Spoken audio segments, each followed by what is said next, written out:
Discovering the VIP within. Life is a journey. Isn't that interesting? But the question is, how do we go about in this journey of life? How do we even know our roots? How do we even discover the VIP within us? So today, I want to share a story with you. A story of a woman that is connected with my story and my journey. I hope you're ready. Tighten your seatbelt. A mother of five children, got pregnant with another baby. She wasn't very happy about it, maybe for obvious reason. She was struggling raising 5 children already. And now she's pregnant. So she said, no, I have to do something about this. So she decided to abort the baby. She went to see a doctor. The doctor said, of course, they book an appointment to terminate the pregnancy. So on the day set for the baby to be removed, something happened to the doctor, some emergency. Fortunately or unfortunately, should I say, the woman was very upset. This baby must come down. So she decided to say, okay, I'll help myself. She went back home. She started taking pills to get rid of the baby. Still, this baby will not go because you get to a state that now the belly was showing, so you can't hide the fact that you're pregnant again. So she said, on the very day of the delivery day, something unusual happened.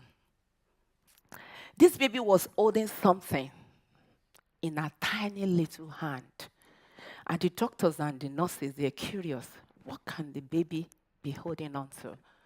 So they opened the hand. And guess what they found? One of the pill that the baby was holding on to. I know. If you are a Nigerian,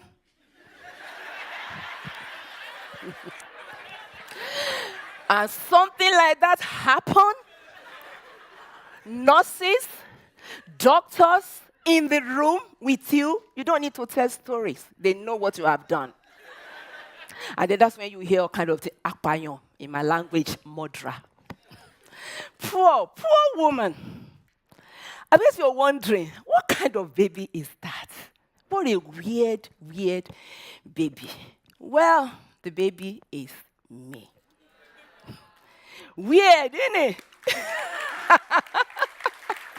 So you know why I deserve a seat at the table.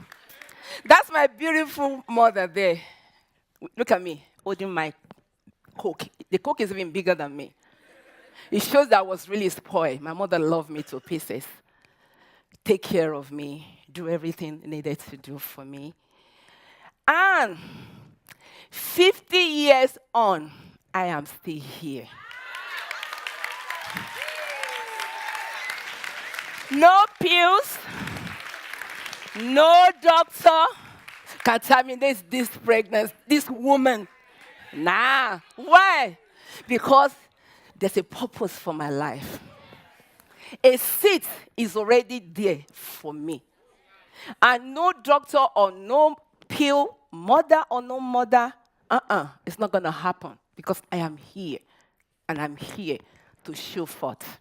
And that's why I'm here today. So the journey started with my mother, as I've shared with you. So when I was 19 years old, the economy was really bad in Nigeria. So my father thought, no, the way you're going on, I don't want you to come home with no pregnancy. So I'm sending you away. I said, I'm happy. UK, I've heard so much about that country. I've heard so much that the land is flowing with milk and honey. Even they might have a tree somewhere that when you don't have money, just go there and plug out the money. Even up to now, when people will call me and they'll say they'll send us money, and I'll say, I don't really have the money. It's like, what happened to the tree? So this is the mindset. So I thought, yes, Dad, thank you. The man literally paid for the ticket with all his retirement money, a big sacrifice, which I'm eternally grateful for, because he really believed that I will make it. So I thought, yes, I'm going to go and find my destiny. Upon my arrival, I didn't see any milk, definitely no honey. And I thought to myself, where is the tree? That is when the journey of life hits me. You know what? I can't go back home. I can't go back to my father to say, guess what, Dad? I can't find no milk. I need to make it work. So, I got myself a job as a cleaner. My background, I was spoiled. Everything I want, that's what I'll get. But now I'm in a country, no father, no mother, and I have to make it work because I don't want to go and say, repeat the story of failure to my father. I want to make him proud. Even though he didn't pay for me to come and be a cleaner, but hey, here I am. I have to survive. So I got myself a job as a cleaner, a chambermaid, very tough job. And then a part-time job in the evening as a cashier because I said, I'm only 19, I'll survive. So I was doing that for, a couple of years. There's always a turning point. There's always a turning point. My own turning point happened on one of my work as a cleaner. That day, I saw this woman sitting down at her table. What is unusual about a woman? Because my job is like a key job. I hardly see anybody. But on that particular day, she was working late. She was a black woman. And she looked like my age group. The only difference on that day is like I have to clean her table and I have to empty a bin. And I stood there and I'm thinking, something is wrong with the picture. Suddenly, I remember the lesson my mother taught me ages ago. If you're a mother, listen, always train your children. That time, I can't be more than 10 years old. And as you can see, I can talk. I cause so much trouble with my mouth. I fight with my mouth, basically, because I can't fight. But you don't want to try me, and it's time to talk. So this girl, I must have said something that, it didn't go down with her. She gave me some serious beating. Wow. I was so mad. So I ran home because my school then was very close to the school. I said, Mom, you need to come and help me. You need to come and help me beat up this girl in my school. My mother looked at me and said, how old is the girl? And I'm thinking, why is she asking that question? Look at your daughter. She said, how many head does she have? I'm like, this is what I mean. Nigerian women, Nigerian mothers. Head, of course, one. Then my mother said, that's your answer. Go back. I look at her, I'm like, are you listening to yourself? She said, no. I will not always be around to defend you. Life is full of challenges. You always have to know how to stand and defend yourself, no matter what you're confronted with. And always remember that no one is better than you. And I said, okay. That day, I was sad, but I didn't realize that my mother was teaching me a lesson of a lifetime that will help me in my journey of life. So I said, okay, I'm going to change my life. Enough of cleaning job. I deserve a seat at the table. I need my own desk, my own computer. No more bin. Enough is enough. So when I go home, I said to my husband, darling, I'm going back to uni. Thank God for his life. Whatever I come up with, he always supports me. He said, okay, go. So I went to uni. I studied housing management, and I graduated. My very first job, I got a job as a housing officer at a housing association. And the job paid me 15,000 per annum. And I'm talking about 20 years ago. For me and my family, it was like a dream. Wow. This is a woman that used to earn about 100 or 120 pounds a week. Now, if you want, I know your head is calculating my money. So, so it's like, I know. So it's like about 1,000 plus. So I've arrived. Yes. So I got the job. Life was good. So I was talking, I don't want you to lose the journey, right? I'm on a journey. So after a few years, I've got about 3 beautiful children. And I was having so many issues with child minding. So my husband knows I love hair. And she said, okay, somebody need to raise the children, stay at home, self-employed. So I said, okay, salon. Look at my journey. Journey of life, right? So I opened a hair salon, Radiant Hair and Beauty Salon. I never thought in a million years that I can do hair, not alone manage a salon. But do you know one thing I live by, one principle? When life gives you a lemon, change it to lemon juice. And besides, you can't be too rigid. You know, when you're traveling on the road, it is impossible. You can't say, I started on M25, I must end up on M25. No. There will be changes along the way. So salon, I ran that for a while. Then as time goes by, I realized that there's something missing, even with all this. Something is really missing. And I decided to give my life to Christ. I was curious about this God that saved me in my mother's womb because I could have been killed. Remember my story. So I was thinking, why did you save me? How come my mother didn't, succeeded in that? So I gave my life to Christ. By so doing, he gave me a clearer purpose for my life. God gave me this massive vision that is like, okay, I know I want a purpose, but I'm not sure about this. One day, I was watching X Factor. Everybody, I'm sure we all know. And because I'm a singer as well, I sing, and I was like, why come on that particular episode, I'm talking about years back, there are so many Christians on the show.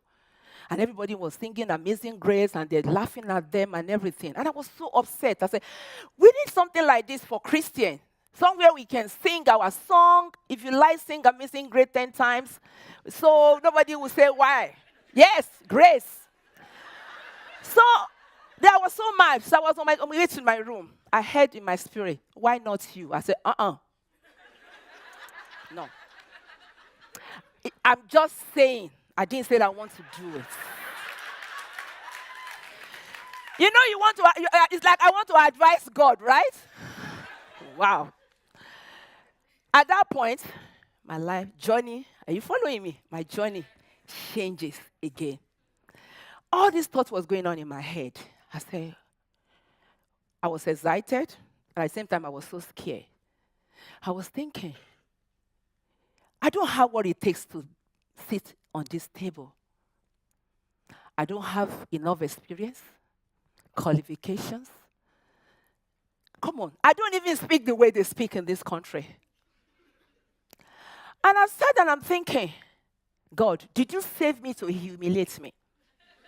Because I don't understand. Where will I start? All these thoughts, they started coming into my head. And I'm like, because this is what you have to understand. If you are a Nigerian and you have accent, as you can tell, you have people that they laugh at you. They make you feel as if you're not speaking English. Even though they can't speak your language. And yes, it's like, excuse me? Hello, you can hear me? Oh. All these thoughts are going through my head. How am I going to sit as a judge on the TV talent show when millions of people can see me? Lord, this is not going to happen.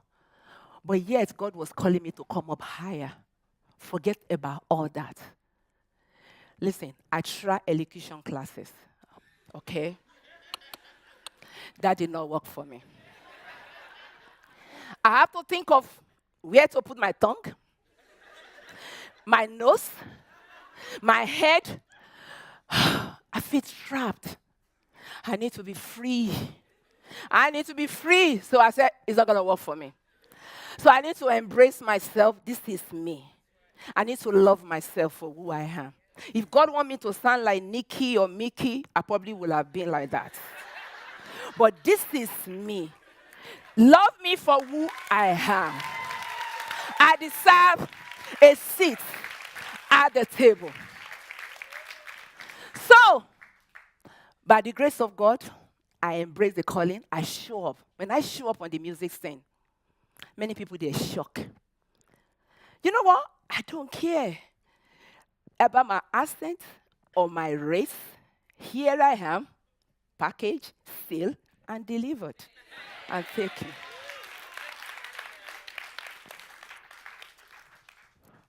4 years after all the long story, Time to Shine talent show was bet. We did 4 episodes, and it was spectacular because I stand out to say I deserve a seat at the table, regardless of what is confronting me. After 4th episode, journey life, I'm going somewhere. God said I should take a break, and I'm thinking, now what? I paused. Where do I go from here? So I was sitting down. I remember one day, my daughter, she's as usual, she said, Mom, when you're growing up, what did you want to be in life?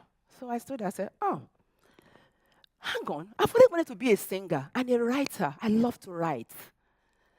Because when I was in school, I don't know why people think, maybe I have one of those faces that you can just tell me your secret. Because I don't want to spread the rumors, so I will write it down and change the name and, just try to get it off my chest, basically. So I thought, oh, yes, I want to be a writer. So at that point, I started a blog post on my page. I used all my experiences, my background to encourage people. I have so many followers that they waited every day to hear what God is saying through me. Yes. And it was going so well. Until then, I now write a blog about relationship because I've been married for about 30 years and still counting by God's grace. So, I have so much to say about relationship. I'm very passionate about it because these days I'm hearing so many mess in our relationship. The young one getting divorced for silly things and thinking marriage is for babies. So I thought, okay, I'm going to write this blog. So I wrote the blog, and it went all crazy. People find it encouraging, informative, and everything. So I thought, oh, they really need to hear this. It's not just me. So I write it as a book. Fall in love with his vision, not his wallet. I use my story, my background of my husband. I know. When you fall in love with his vision, it will become wallet. You need to get the book. From my obviously, my own experience, because that's how I met my husband. You need to get in the book. So, my journey led me to be an author and a blogger. And not just another, just recently, I received an award for the Inspirational Blogger of the Year. So why am I sharing my story with you? I'm sharing this story with you because we spend so much time looking for VIP everywhere. We're looking on our TV. We're looking on our radio. We're looking, especially on our social network, trying to find a VIP. But do you know the real VIP is inside of you? But the question is this: are you willing to pay the price? Because it will cost you. I've been spending time talking about my journey, but time will not permit me to share with you time that I will cry myself to sleep at night. Time that I wanted to throw in the towel. The time that I would say, God, why me? As a visionary, the road can be a very lonely road. And if you're a visionary, you're crazy. I call myself crazy. Why do you want to do something new? Just go with the flow. But that is the life. It's difficult. And if you find yourself, if you find a seat at the table, it will take you before great men. Because my Bible tells me that your gift will take you before great men. But the question is, if you never discover your gift and your VIP within you, how will you sit on the table? My journey has taken me before great men that I've had opportunity to sit with them and eat with them because of my gift. I am still on the journey, and I'm not ready to stop. I am aiming high to keep discovering myself till I get to where I'm going. From chambermaid to cleaner to housing officer, saloon owner, executive producer of a talent show, an author, a blogger, motivational speaker, to God be the glory. I deserve a seat at the table because I was born for such a time as this. And I will advise us to 3 places that I want us to see in this journey. Hospital, cemetery, prison. At the hospital, you will realize that your health is very important. You can't joke with it. In the prison, you're trapped. Don't talk about journey, because somebody will have to tell you when to sleep and when to do anything you want to do. Even when to go to toilet. But do you know, in the cemetery, you will realize that life is worthless and it's wait for no one. Time is very important. You will always, people will remember you for what you have achieved during your time in this world. And above all, our final place, which is heaven. So love your God, love your neighbor. Don't waste your time on irrelevant things. Stay focused, because life waits for no one. There are gifts inside of you. Don't let that be wasted. Burial ground is full of gifts and talent that they were never discovered, because everybody, they are afraid to pay the price. There's always a seat for you at the table. I hope I managed to encourage 1 or 2 people here today to discover the VIP within you. Imagine yourself, you're on the motorway. I mean, most times, the 3 lane, especially in this country anyway. We have we have one for slow lane. It's like, don't bother me. This is it. You have average people, average lane. Like, welcome, maybe, you know. Then you have speed lane and overtaking lane. I love that lane. I'm always on the lane. I don't know why. Just when I've thought, there'll be people coming behind you. You almost feel as if they want to climb on top of your car. And you're like, you can't do that to me. So 2 choices. You either you move or you keep the lane. And if you speed too much, you can end up in trouble. You know, that is how our journey of life can be. But the question I want to leave you with is this. Do you think you deserve a seat at the table? In your journey of life, do you know where you are right now? And do you know where you want to be? This is the question that I want to leave you with. Because journey of life continues. Thank you.